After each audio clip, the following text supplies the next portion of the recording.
were you in business with your wife prior to? Yeah. Oh yeah. We've always been. Vern's a sweetheart. I remember her She's the finally. best. She's the best. So you guys were in business together, and then you attended here together, which Yeah.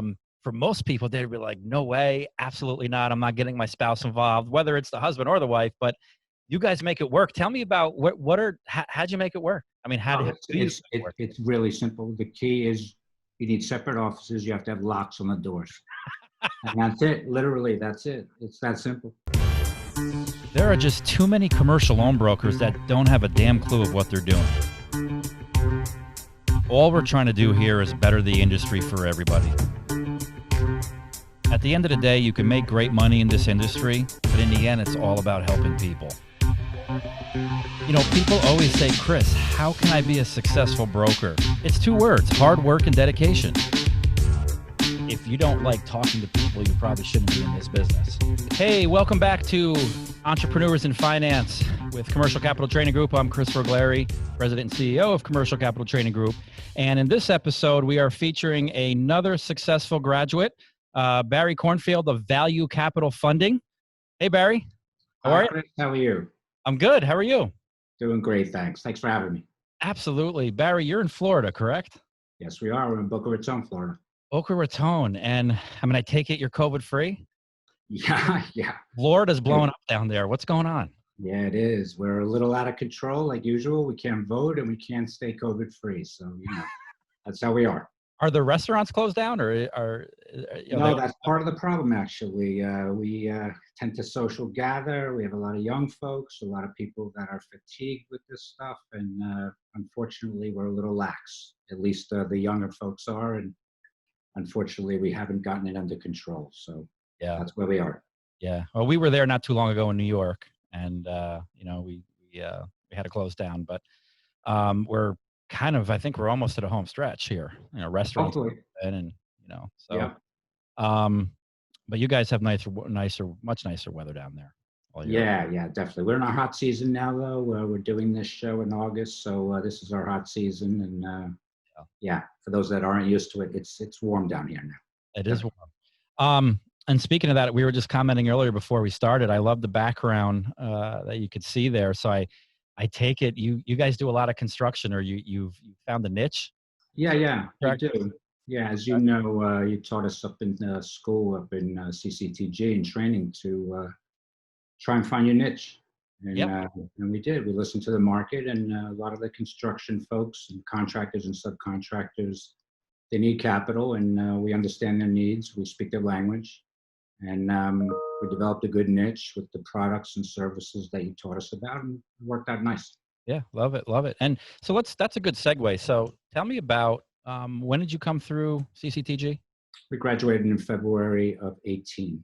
February of 18. Okay. Right. And everybody always wants to know, but what package did you buy? We bought the platinum package. Platinum package. Okay. Yeah. And so tell me about, what coming into CCTG, what did you do before? What industry? What do you do? And what were your emotions prior to stepping into CCTG? Because everybody's always nervous. Yeah, they are. And I definitely understand why. Yeah. It was my wife and I, so we're a husband and wife team, and then we brought my brother as well. So the 3 of us were involved. My wife and I are in Florida. My brother's in New York, mm-hmm. and we came from different backgrounds. But my wife and I were in the insurance business, so insurance advisory business, and my brother was in mortgage servicing business. So we had very good, at least we thought we had good skill set with dealing with the public. And but we needed a change, so to speak. We understood business, we understood commerce, we understood marketing, we understood finance. So we put the 2 together. We saw what the market needed, and one thing to another, we started looking around, and we got attracted to lending. A long time ago, I was in credit analysis and lending, and always liked that field. And market needed this, and we took a look around, and all roads led to CCTG. We kicked the tires pretty hard, did our due diligence, as you know, asked a ton of questions. You were very patient with us, and your team was. And, we pulled the trigger finally, and done for you package at the time was platinum. Mm-hmm. And that's what we ended up going with, and we hadn't looked back since. So it was a really good decision. And I appreciate that, but tell me about, were you nervous before you, I say in the old days, people used to come here in person. Now we're virtual until things lighten up. But Right. were you and your wife nervous? Like, gee, like, do we have a conference room? Like, because it's a lot of money to send to a place that you really know nothing about, let alone an industry you know nothing about. Yeah, but we owned our business beforehand, so we were independent producers beforehand, and we were of the mindset garbage in, garbage out. So we sort of knew that if we put in a hard amount of effort and worked smart, Mhm. got access to good talent and good resources, like we did feel like we had with you guys, Mhm. that 80-20 rule. Most people wouldn't succeed, but we were going to be the ones that did because it was going to be on us. Sure. So you told us up front there was going to be a voluminous amount of information, and you don't BS. So that was the fact. We came back and we had to get our sea legs and go through all the boxes of crap, to be frank with you, that we got. And Yeah. most of it we didn't need and we weren't attracted to, but to find the one or two, three, four items that we really were attracted to, that took us a little bit of time. But once we did, we picked them up and ran with them. Yeah. Yeah. No, you did. And I mean, as through the training, we cover a lot of things, right? And, one of the things I think that's challenging for graduates as they go through the training is that they don't know where to concentrate in, just because there's so many good products that you could concentrate and just make a living if On you anything. if you work hard. So talk to me through that thought process. When you walked out on the last day, day 7, what were those thought patterns? What were the conversations you and your wife were having in terms of what you're going to concentrate on? How did you come up with what you're doing now? Well, it's very interesting conversation. First of all, we named our company Value Capital Funding. You guys taught us up there to name it something that meant something to the market, but meant something to us. So Value Capital, we wanted to always give the market a value. So that was our premise. Hmm. So without going into the long story about it, but we wanted to provide the market a value. So we left Albany after the training, excited about, every day, every session, we were more pumped up about the last product that we saw than the previous one. Right. And when we left, we thought we sort of had it figured out.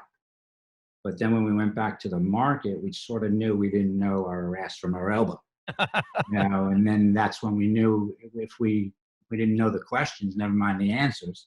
Right. And that's when we sort of had to figure it out by getting with the clients, getting with the prospects, letting them sort of tell us what they needed.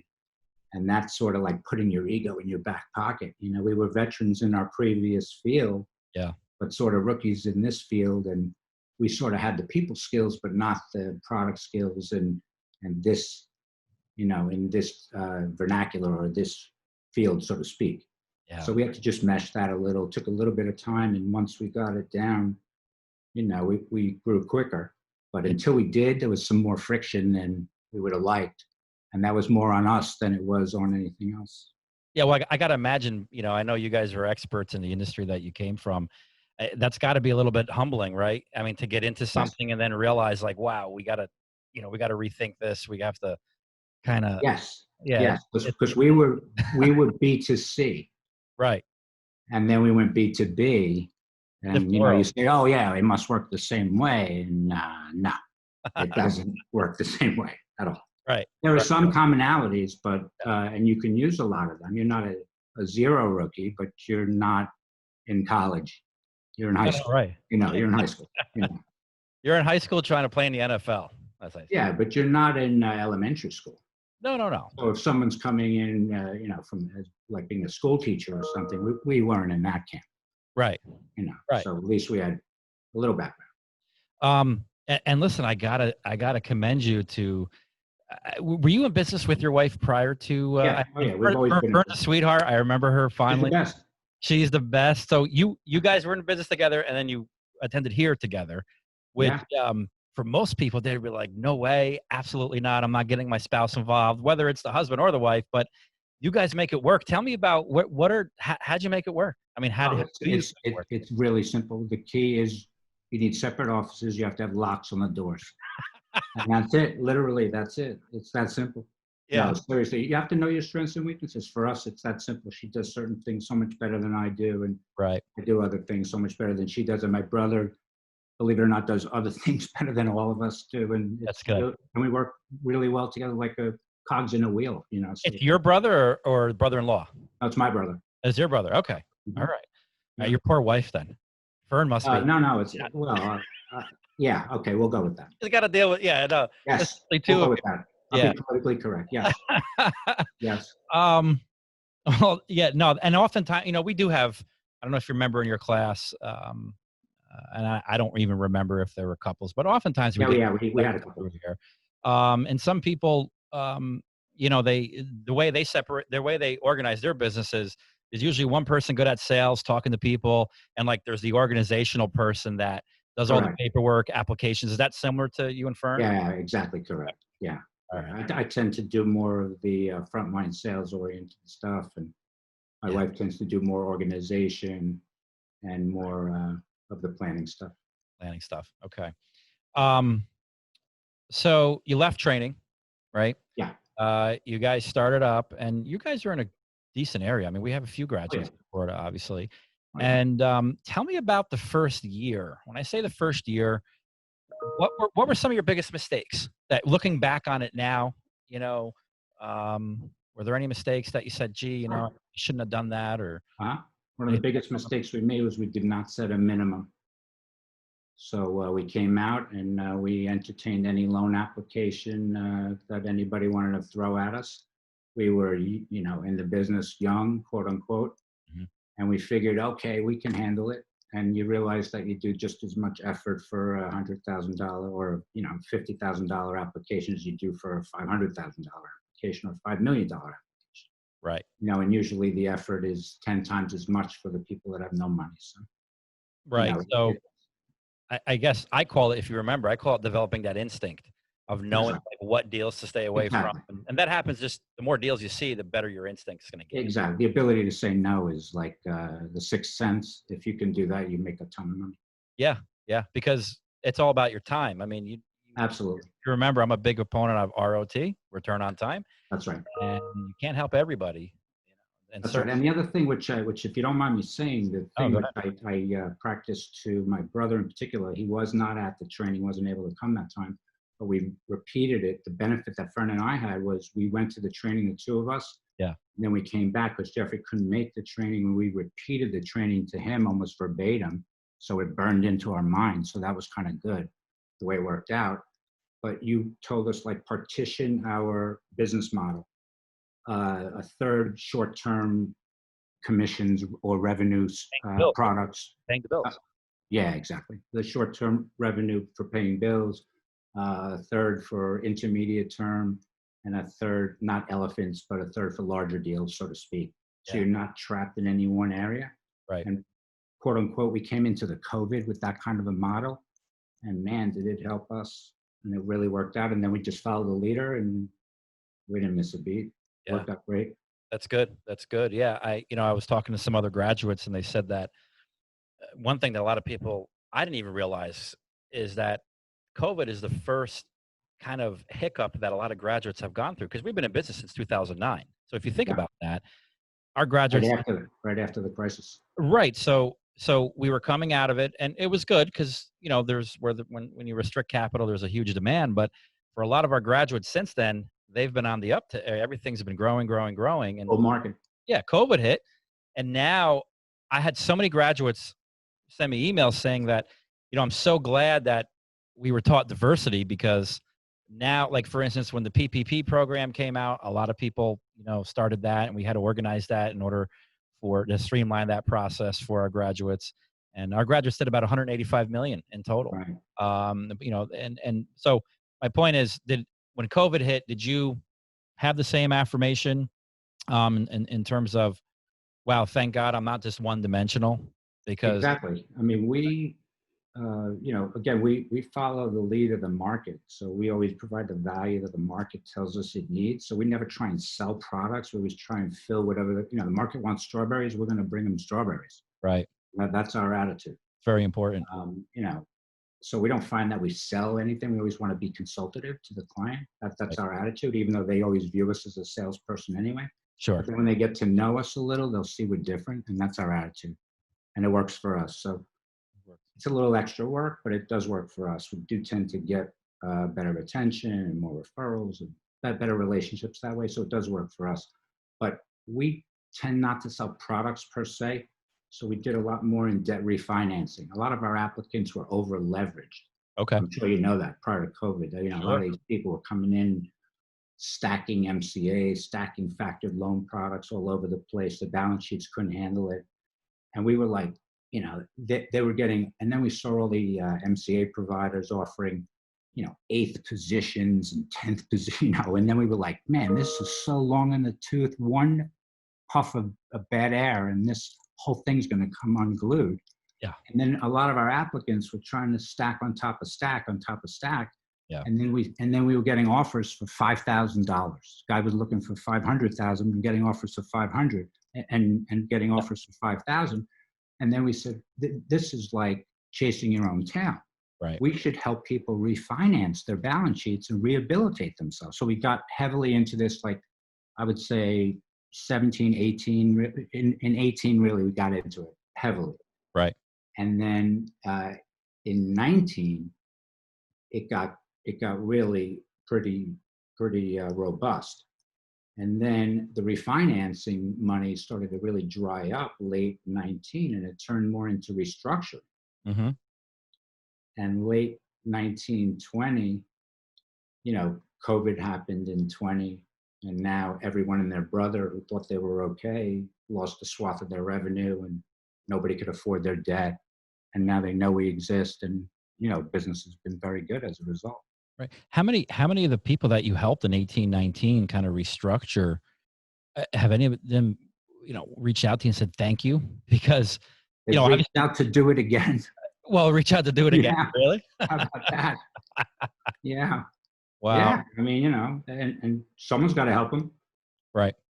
Because you essentially lowered their debt service, right? Yeah, by 40 to 60%.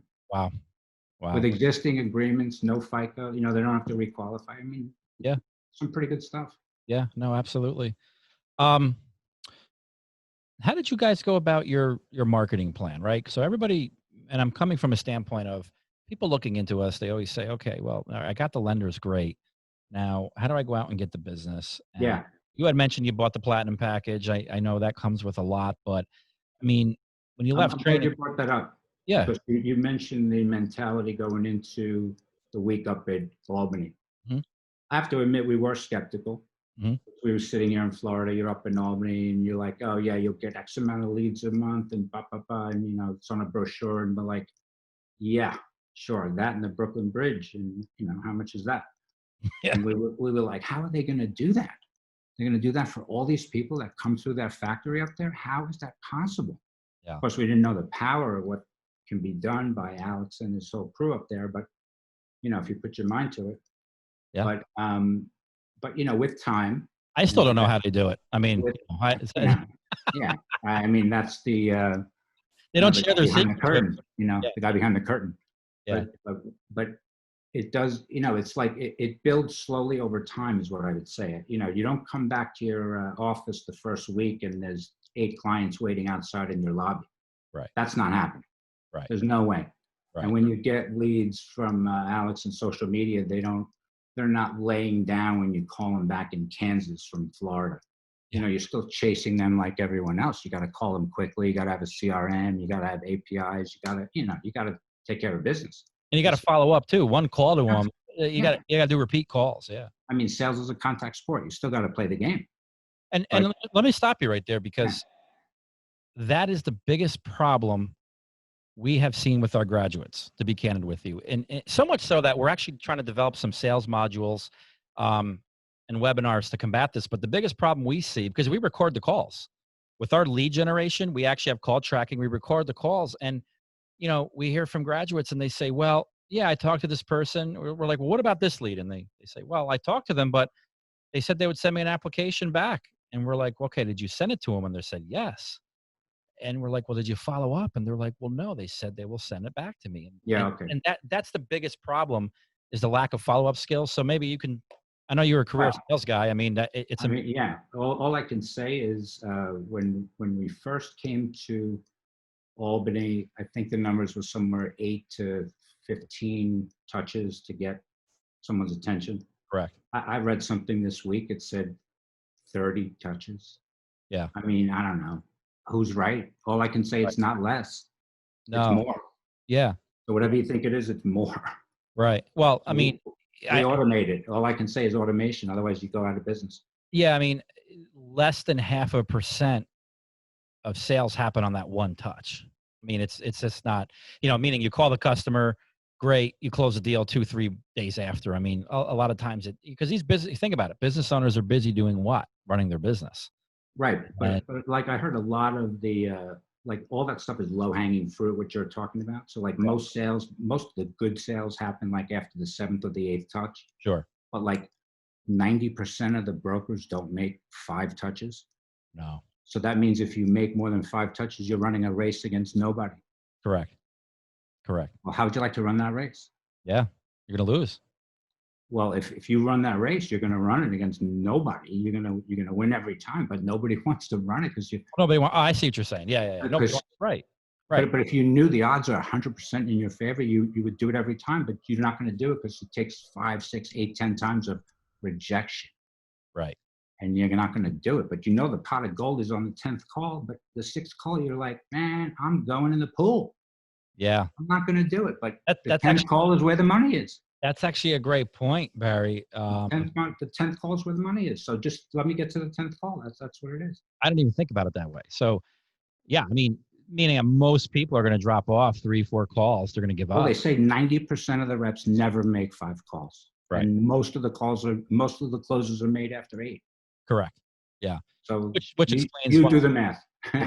Absolutely. Absolutely. We're the guys that make the 8 calls. You're the guys that make the 8 calls. Yeah, Everyone else is we make wondering. way more than those. So Sure. we'll make whatever until you die or unsubscribe. We're going to keep going. Yeah, I had a mentor of mine way long time ago. He's now he's passed on, but he always used to say, "Buy or die." Yeah, well, we have I- automation. all So, I mean, unless electricity stops, we're going to keep going on you. Correct. You know, Correct. Correct. we're not going to get tired. Um, well, I love the attitude. So you guys obviously found a niche. You can tell by the picture in the background.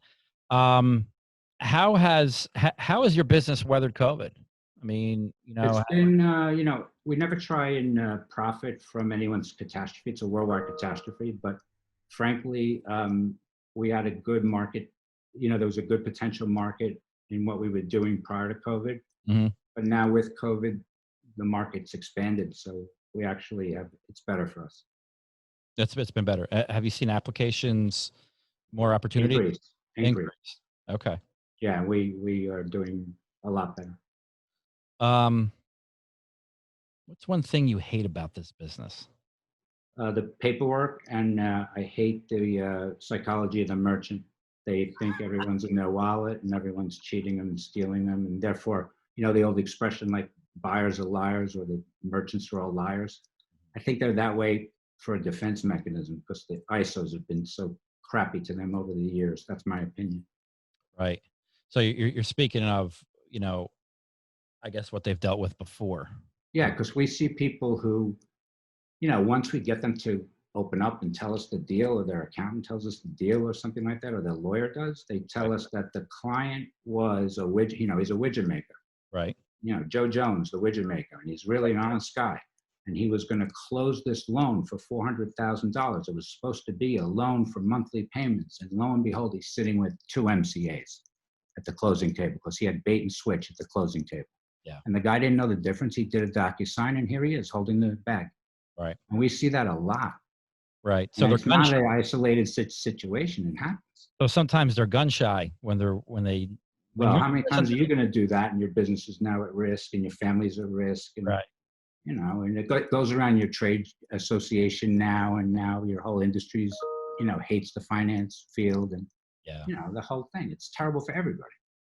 I bet. I mean, listen, we all have scars. We all have scars. We all dealt with clients like that. We have, but the ISOs who do that kind of business are doing everyone a disservice. It's terrible. Absolutely. They're in it for the short run. They're in it for make a short-term fee, and they'll be out of here selling cars tomorrow or whatever. That's the number one problem with our industry. As you've been in it now for a couple of years, is that it's It is unregulated to a point, but um, and much less regulated than other industries, and that could be a good thing for sure. Innovation and things getting to the market quickly. But on the other hand, you have a lot of bad apples, which makes it Yeah, you could attract some. bad for everybody in the business. Mhm. And that's why we preach so much here in terms of etiquette. But if you're good though, you can get to the top pretty quick. Absolutely, that will show. That Yeah, will exactly. So that's what we try and do. that will show. Um, Tell me about. Do you guys have a home office, or do you work? You have Yeah, like we do. Our office is in Boca Raton. Right now, we're in our home offices because of COVID. But right? yeah, we did one of the filmings on Friday at the office, actually, off Federal Highway, if you're familiar with Boca Yeah, Raton at all. yeah. But yeah, but that's our regular office. And are most of your clients? What's the breakdown between local clients or clients that are from other states? Would you I would say say we have 99.9% are national clients. They're literally national all over clients? the country, all over the country. We market on the net, and they're everywhere from Okay. all 50 states, literally. Yeah, because a common misconception, right? And maybe you guys had thought this prior to coming here, maybe not, but common misconception we get is, you know, gee, I live in a town of 10,000 people. Am I going to be able to get business? And we always say, well, look, this business is not localized. It can be, but If you it have an doesn't internet matter. connection, the answer is yes. I'm sorry. If you have an internet connection, the answer is yes. Yeah, all over I mean, people look for money on the internet. That's the bottom line. Absolutely. Oh yeah, no Just like doubt about anything it. else. Just like anything else. Yeah, Um, what's the number one thing you love about the business? I mean, what the keeps it business going? Yeah. about helping the merchants. Okay. When we help them, it's like literally like the days of when we were doing B2C, when they're sitting opposite us in our desk in our office. Hmm. When you see that on their face and they just relax and you can just feel it over the phone and you change their life. I mean, when we take their payments, we took a merchant's payments, you will really relate to this. A dentist from $20,000 a week down to below 10,000 a week in less than 5 days Wow. recently. Wow. You know, that does to his cash flow. Sure. He didn't have to take new loans. He had to do nothing. He signs a few things here and there and used nothing on his FICO. I mean, he was looking around to see if it was candid camera, to see if it was real, literally. Yeah. That is the most gratifying thing ever. And then that's our premise of value. If we deliver that value to the market, P.S. we get paid. And Right. that's the order we do. We did that to him. The next day we get paid. Hello, everyone wins. Yeah.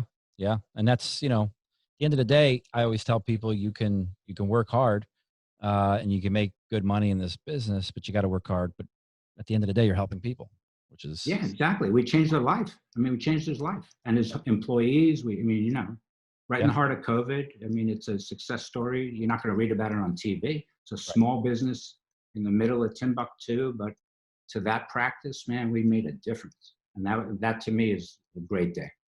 Yeah. And so, and that's a good point, a good segue into if you look at your client base and the people that you've helped, are most of them scenarios where they went to the bank and the bank failed or they couldn't get what they want? Or are you finding a lot of borrowers that way?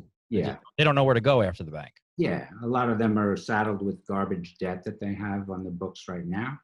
And a lot of them have high price debt Hmm. and they can't afford it. Right. And a lot of them are, they lost a lot of big clients. They have slow pays these days. The AR is slow. Yeah. A lot of their, the balance sheet is Swiss cheese. Right. And no one wants to talk to them. Unless you're a really big client at a bank, you got to take a number. Right. And for these small businesses, the old adage, most people don't have $10,000 in the bank. The business owners is the same way. They don't have money. So Right. cash flow is everything, and they don't have cash flow. We can create cash flow out of thin air by saving them money on their debt. Sure. So they are very willing and able to listen to us and then buy from us because they don't have to take money out of their wallet. They just re-sign their agreements to lower their payments. It's a Right. winner for them. Yeah. So it seems like you guys have really carved a good niche out of that. It's very timely. It's good, and it's worked out nice. That's great. That's great. So if you weren't doing this, right? You weren't in finance. You didn't even know who CCTG was. What would you be doing? Oh, it's obvious. Other than driving that forklift, I would definitely be playing pro basketball, without a doubt. If I was over 7 feet tall and particular, no, yeah, I've always had a fantasy of mine to play pro basketball. I played in Division II college when I was back in the day. What position?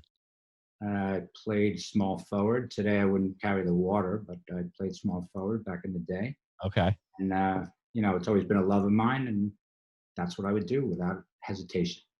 I got a funny story for you. So I was down in New York City this weekend, and I had some car trouble. Something was starting to come off on the front of my car, and ironically, a good friend of mine's a mechanic down there. So I said, Fixes Rolls Royces? no, not a Rolls Okay. Royce, not a Rolls Royce. Okay.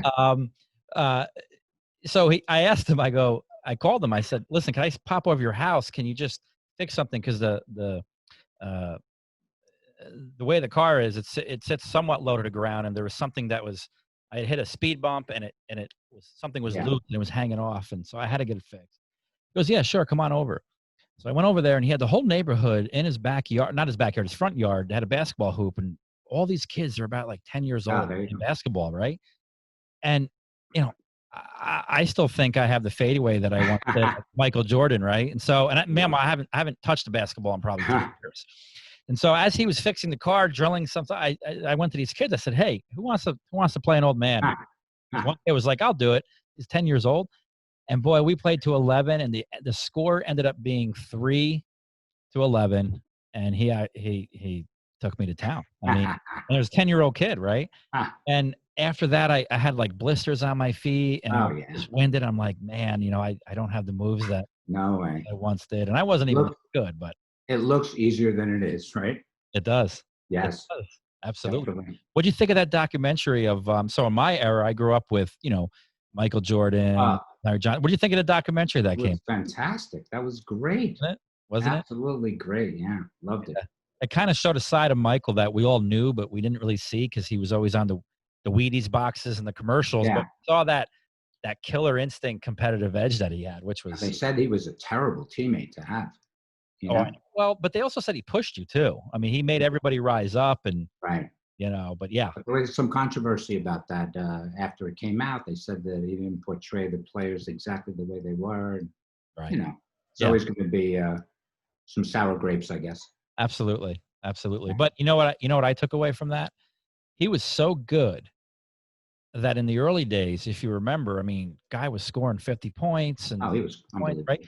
But I think what made him realize, look, I can't win championships just by myself. Right. You have to start passing the ball around, and Have a trusted eventually teammate. they started winning, right? Yeah, So, exactly. um, And you need three people in the NBA. You need three players on a team. absolutely, Yeah. absolutely. Well, I didn't know about that. That's that. Do you Yeah. still play? Do you still shoot? No, I used to. You used to. I gave it up at 51. I gave it up. I used to play in the men's league up to 51, literally full court. Really? Play. Oh, it Okay. was awesome. But Yeah. then my recovery time was too much. We used to play 3-4 times a week. But then to recover used to be enough to get into the next game, and then we couldn't do it anymore. It's just Interesting. too much. Yeah. Um, We weren't making enough money playing, Yeah, that's what it well, was. you have more downtime, I guess, right? Because you can't. Absolutely. Too risky. Yeah. Um, what's one thing about your life that we wouldn't normally know about Barry Kornfeld? Away from business, I would say I'm a very nostalgic person. I like nostalgia. Yeah, you wouldn't know that about me, but I'm a nostalgic person. And give me an example of that. Um, Movies in particular. I like Okay. nostalgic movies. Yep, we like to, and my wife's the same way. We both happen to go for nostalgic movies and places in particular, and just a thing about us. We did you guys go to NACLB when it was at Trump Doral? Yes, we did. You did. Okay. I never forget it. I took my staff out before the conference starts. I take my staff out to dinner, and we were in Miami, obviously. And I took them to this restaurant. Have you ever been to the Forge? No. Okay. So the Forge was a restaurant. You remember the scene in Scarface, Al Pacino, where he was with Michelle Pfeiffer and he kind of belittled her, and he was drunk and high, and he was at that restaurant. So that Hmm. it was filmed. That restaurant was the Forge. Oh, it But was the Forge. it was the Forge, but it's been around for 100 years. It actually has unique history. It was once owned by some mafioso way Uh-huh. back in the day, and it was a prostitution place even Oh, before really? that. And so a lot of history, but it's a really cool restaurant, cool bar. And Good what's food? interesting? Was it good food? Oh, phenomenal, Okay. absolutely phenomenal. Well, one thing that was cool is on the wall they had this huge sconce, like a carved gilt sconce that was probably at least 15 feet tall. And you never saw such a thing. And I asked one of the Wow. waitresses, I go, what's the deal with that thing? And she goes, that used to hang above Napoleon Bonaparte's bed. Wow. So the owner of the restaurant was like, he was a Wow. antique fanatic, and he actually bought it in an auction. And he Wow. see this thing. It was the size. It was larger than a car, even larger than a truck. But it Hmm. hung over his bed, and here we are eating dinner underneath it. That was pretty cool. That was Wow. pretty cool. Yeah, Yeah, my wife and I, you talk about that. My wife and I have been all over Europe. We've been into all that stuff. So cool. that's what he was driving me about the nostalgia there. Nostalgia. Yeah, Yeah. I like Hmm. it. Um, you could pick any person, right, living or dead, and sit down and pick their ear for, let's say, an hour or two, or have dinner. Who would it be? I'm going again non-business because this was supposed to be a little fun here. Yeah. I'm gonna go with Mick Jagger. I'm a Rolling Stones fan. All right. So I like Mick Jagger, so that's who I would definitely have a cocktail with or have a quick dinner with. Yeah, I bet you there's a lot of stories there. If he could hold a conversation, yeah, I would think so. Yeah. Have you been to a Stones concert? When was the last one? You mean? Yes, many, many, many. We've been to Yeah. many concerts. Yes. Yeah. Uh-huh. That's one band I have not seen. Ah, you should if you can see them if they make it around again. Make it around again. Yeah. Yeah. If there's even concerts anymore. Who the hell- Yeah, I was going to say between COVID and their age and everything.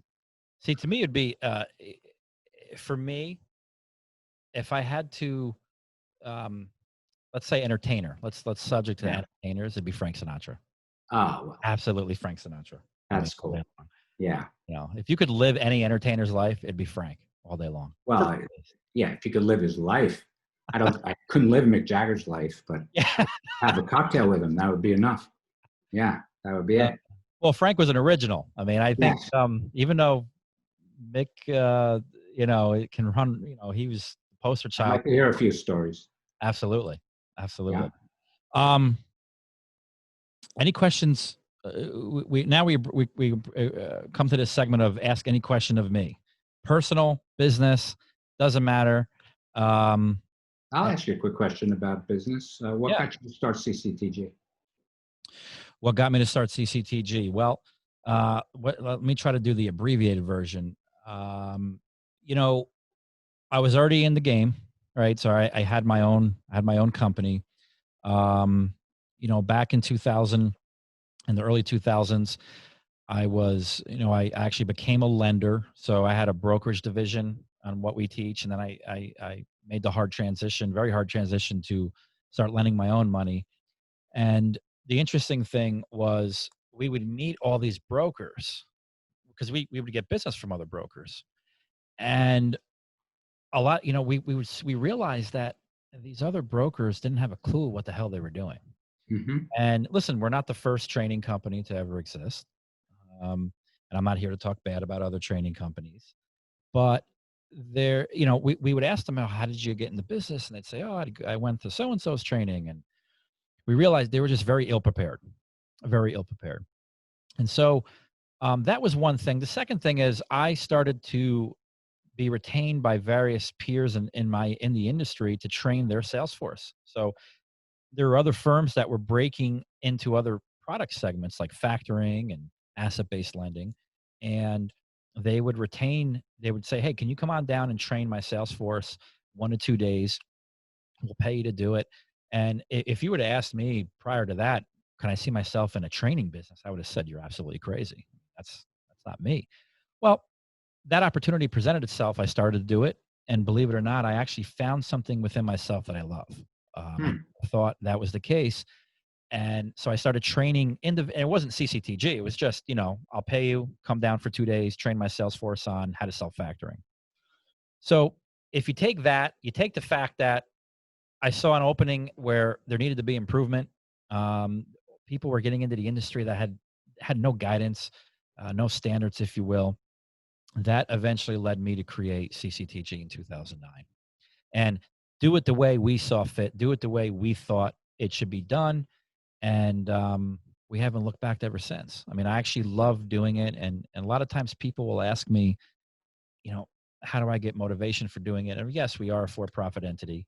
There's no secret about that. But what keeps me going is, you've been to our conference before, so you may know, when one of our graduates wins, let's say Broker of the Year or Rookie of the Year, and they get up there and they say, you know what, I helped, 1,000 businesses this year. I funded 500 businesses this year. The number doesn't really matter. You could fund 25. That makes me feel good because here we gave someone like yourself an opportunity. You guys took the opportunity, you ran with it, and now you're out helping other people. Right? So I remember one year Johnny Pageant, who came through our training years ago. He got up there and said, "I funded over 2,600 transactions in a given year." And I remember hearing that, and I said to myself, "That's what keeps me going, because that's 25 or 2,600 people that wouldn't have been helped, chances are, if he didn't come through our training." And so it's that residual effect that I love hearing about. I love hearing stories of graduates helping this one, that one, doing this deal, that deal. That's what really, because like I said before, you and I talked about it. In the end, it's about helping people. Hmm. So that's a long-winded answer to your question, but yeah. Okay, I got one more for you then. Yeah. Go. Obviously, it's COVID now, so speculation, but next 6 months, 12 months, how do you think it's going to change the industry permanently? Permanently, I think that, well, two things. I think that what COVID's going to do is it always weeds out the bad players when an event that causes an industry disruption, right? When I say bad players, some of the brokers you and I were talking about, right? Bad brokers that do things sometimes. Um, those guys are not going to last because they're not diversified. They're going to wash them out. Even some lenders. Let's face it, there are some bad lenders out there that no longer exist anymore. So I think everybody that's strong in the industry, meaning brokers and lenders, are going to rise to the top. I mean, they're already there, but they're going to shine more. In terms of the general economy, let's not forget this. This is not a financial event like 2008 was, right? This is something that we know how to fix, if that makes sense, right? We just haven't gotten there yet. We don't have a vaccine. So what I see happening is, right, we're in different phases, right? All the governments, like New York, we have phase 1, 2, 3, and 4. Right now in our industry, we're kind of in phase 1 going into phase 2. When I say phase 1, we're in that you need capital to survive, right?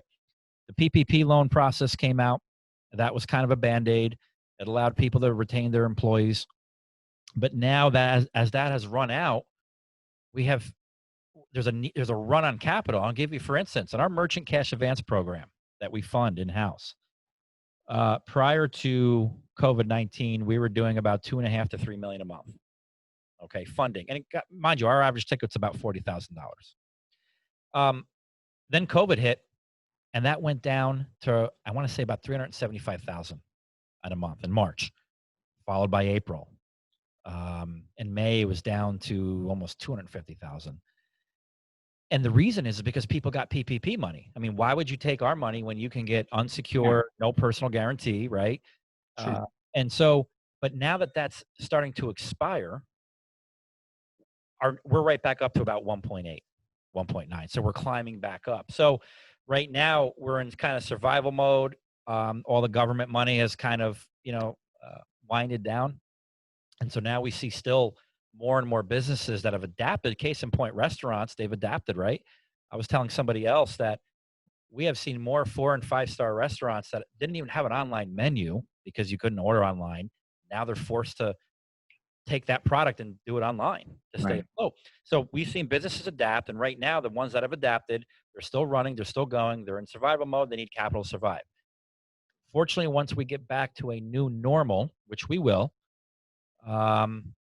also a a vaccine, hopefully soon, we're going to see growth mode because we're going to get out of survival mode. We're going to go into growth mode. Certain industries are growing right now. Um, trucking is one of them. People are ordering more stuff. Things are being shipped.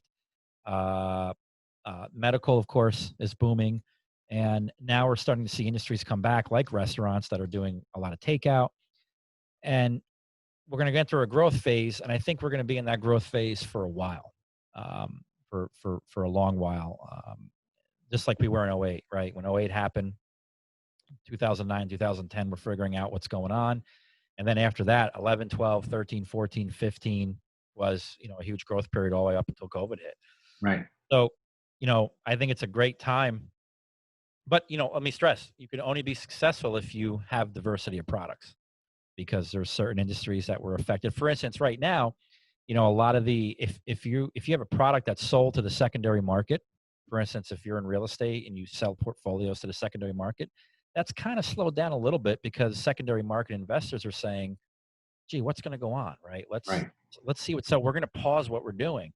But lenders that don't really sell to the secondary market and hold their own portfolio, they're still funding, right? Yeah, sure. They don't have to sell off to the secondary market. So again, there's certain products that are booming right now, and there's ones that have slowed down a little bit only because it could be a function of how that lender gets their capital, right? So that's what I kind of see happening. I mean, no matter what, there's opportunity depending on which side you're on. But I think all around, it's a great time to be a broker. You just have to have the products to fulfill the need of what's happening out there. Right. All right, so that's all we have it for this episode with Barry Kornfeld of Value Capital Funding. Barry, thank you so much for being on this new podcast that we have going. I think our viewers will have tremendous insight on what it takes to be a broker. Any final parting comments that you want to make, either to people that may be listening to us, that are going to listen to us, or anything at all? It was a pleasure, Kris. Thanks for having us. And if you're considering CCTG, kick the tires, talk to the people, and give it serious consideration. And when you do decide to go for it, put both feet in and do it with your heart and with your head and make a good decision. I appreciate that, Barry. Thank you so much. All right. Thanks, guys. We'll catch you on the next episode. Take care. There are just too many commercial loan brokers that don't have a damn clue of what they're doing. All we're trying to do here is better the industry for everybody. At the end of the day, you can make great money in this industry, but in the end, it's all about helping people. People always say, Kris, how can I be a successful broker? It's 2 words, hard work and dedication. If you don't like talking to people, you probably shouldn't be in this business.